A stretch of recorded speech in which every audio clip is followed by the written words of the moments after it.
Welcome back to this channel. My name is Cecilia Fitz, a training and development consultant. I am also a cosmetology instructor. This channel is devoted to everything cosmetology. I believe in the education of hair. If you desire to become a stylist or a cosmetologist, you need to be able to understand the sciences behind what you do. In our last video, we covered the composition of the hair and we dealt with the structure of the hair, which is the hair shaft and the hair root. Today, we are going to dive a little bit deeper into the hair strand. So we will be looking at the elements of the hair. And there are 5 main elements found in the hair. The first element will be carbon, and the hair is made up of mainly carbon depending on the color of the hair. So in the average head of hair, we have 51% carbon. The second element will be oxygen, and in most hairs, and the numbers might vary, we have 21% oxygen. The next one would be hydrogen. We have 6% hydrogen. Nitrogen 17% and sulfur 5%. Now we know from basic science classes that many of you may have taken that an element is the basic unit of matter. So because hair is matter, matter is anything that has weight or occupies space.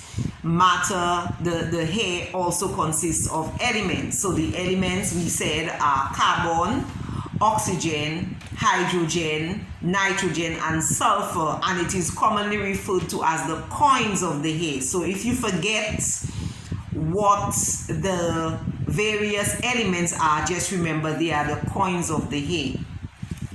The next thing we are going to be looking at today is the bonds of the hair.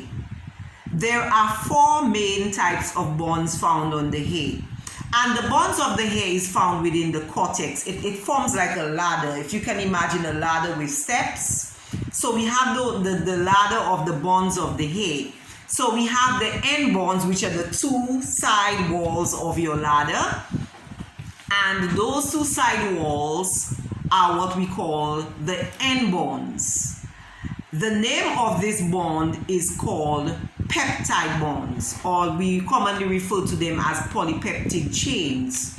Those bonds are not broken by any chemical change that takes place in the hair, but they can be completely dissolved if you overprocess your hair or if you apply depilatory products such as shaving creams on the hair. Those bonds will cause the hair to become totally dissolved because they are very strong bonds, but they can cause damage to the entire strand of the hair if you apply depilatory products that would cause the hair to melt off. The next set of bonds we will be looking at are what we call the side bonds of the hair. And those side bonds are considered to be 1, hydrogen bond, which are physical bonds. Hydrogen bonds are easily broken by water. For this reason, hair stretches more when it is wet because the hydrogen bonds are broken by water. It is also broken by heat. That is why you can apply heat to your curly hair and it will get it straight. However, the changes that takes place to the hydrogen bonds can be reversed. So, for example, when you wet the hair, it stretches more. When the hair dries, it retracts, so it shrinks back to its normal length. So we call that, they can be reversed. The same is true if you took a flat iron and you pressed your hair and it became straight. If that hair receives moisture or water, that hair will revert back to its natural curly hair as long as the hair has not been damaged by heat. The second side bonds is called salt bonds. Those salt bonds are broken or affected by changes in the pH of the hair.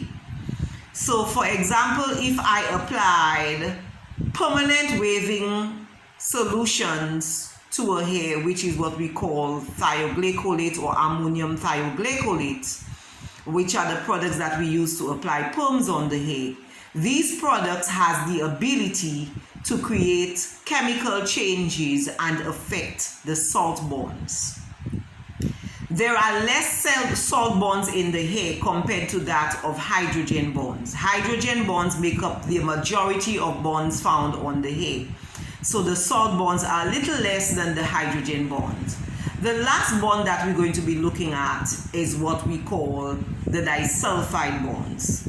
Disulfide bonds are strong chemical bonds, and what makes them so strong is because they are attached by links of sulfur on either side of the disulfide bonds, and those bonds are affected by strong chemical changes. So for example, if we use products that has high alkalinity such as sodium hydroxide, calcium hydroxide, potassium hydroxide, those products really cause changes to take place within the disulfide bond. So in most cases, the sulfur links that is attached to the disulfide bonds are broken, and therefore causing a permanent change to take place on the hair.